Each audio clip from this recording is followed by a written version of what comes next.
Well, I really hope that you all in your group had a wonderful Easter weekend. And I am thrilled that you are continuing in the study of the Gospel of Matthew with us as a church. And you know, on Easter, we went to the back end, the very last chapter of Matthew chapter 28, where we saw the resurrection account of Jesus and what it means for us. And I want to summarize it in the best way that I can in hope that it makes sense. You'll remember that on 3 occasions, Jesus had told his disciples, I'm going to suffer, I'm going to die, and on the third day, I'm going to rise. In Matthew 16, Matthew 17, and Matthew 20. 3 times he said that. And yet, when it came right down to it, they did not believe that he would resurrect from the dead. They didn't believe the third piece. And we know this because when we read the account in Matthew 28, after the Sabbath, the Marys, Mary Magdalene and the other Mary, went to the tomb of Jesus. And the rest of the disciples are unaccounted for.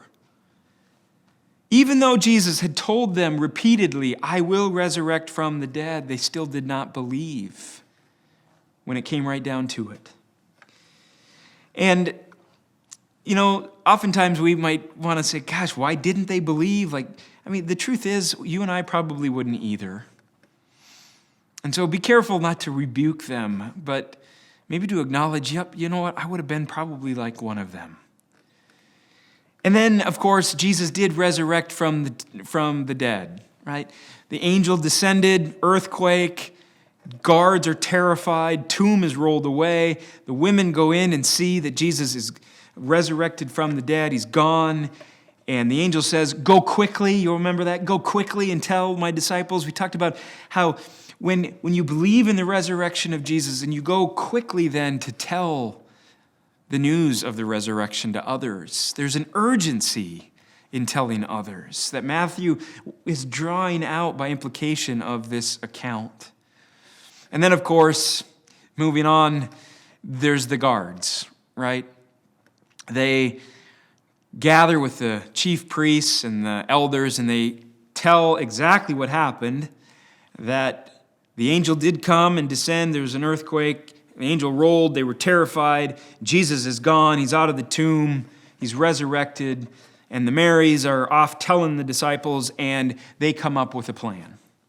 It's a lie, it's a concoction, it's a fabrication, right, of the truth. And in effect, they said, we're going to give you guards a big sum of money to say one thing when people ask you what happened. Because they will. Here's what you are to say. You are to say, look, we slept on the job, and when we were asleep, the disciples came and rolled the stone away and removed the body. Right? So that was the party line, and Matthew tells us that story was told all the way from the time of that first Easter Sunday all the way to when he's writing this gospel some 30 years later. And so this story has been circulated and was a lie. And the truth of the matter is, it's really not that believable because the guards would have been killed. But this is why the chief priests and the scribes say, you know what, we'll protect you guys. We'll make up a story and you'll be protected, your lives will be spared. And so there's the truth of the resurrection of Jesus Christ. And there is the going and telling of others of the truth of the resurrection. And then there is also the telling of lies to others about the resurrection. And as a church family, we tell the truth because we believe Jesus was not a liar, that he told us the truth, that he told his disciples the truth, that he was the true king. And we as a church, we do not stay therefore at the tomb of Jesus. Because when we stay at the tomb of Jesus, we make Jesus into a good teacher, a good ethics instructor, maybe a model to live your life by, and maybe you grieve over the way he died, but in the end, it really doesn't make a difference. He's just another guy, right? But as Christians, we don't stay at the tomb of Jesus, do we? We go and tell about the resurrection of Jesus, and there we encounter Jesus, right? And we are also then linked to not only the resurrection of Jesus, but the mission of Jesus, where we experience what Jesus said is true of himself. All authority has been given to me alone, exclusively. Now go therefore and make disciples of all the nations, right? And I'm going to be with you to the very end of the age. So the progression is, there's the tomb of Jesus. Don't stay there. And then go and believe the resurrection of Jesus and tell people about that. And that is the link to experiencing the authority of Jesus in the telling and then the mission of Jesus. It's all connected. And the big thing that Matthew wants us to all see is that Jesus is the eternal King. He's the King of Kings. He's the resurrected King. That's what Matthew 28 is about.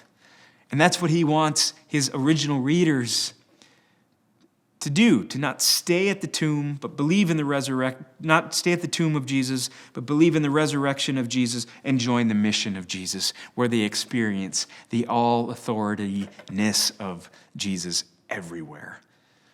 Anchor Point, I love you so much, and I love your group, and I pray that you join and not just study the word tonight, study this chapter and study these questions, but you actually go out and have the courage, knowing that Jesus is with you, he's in you, and tell somebody about the resurrection of Jesus this week. Make it your life mission to do that and to make disciples of those around you for the glory of Christ and for your joy and the joy of those around you. God bless you all. Love you all. Have a great time together. God bless.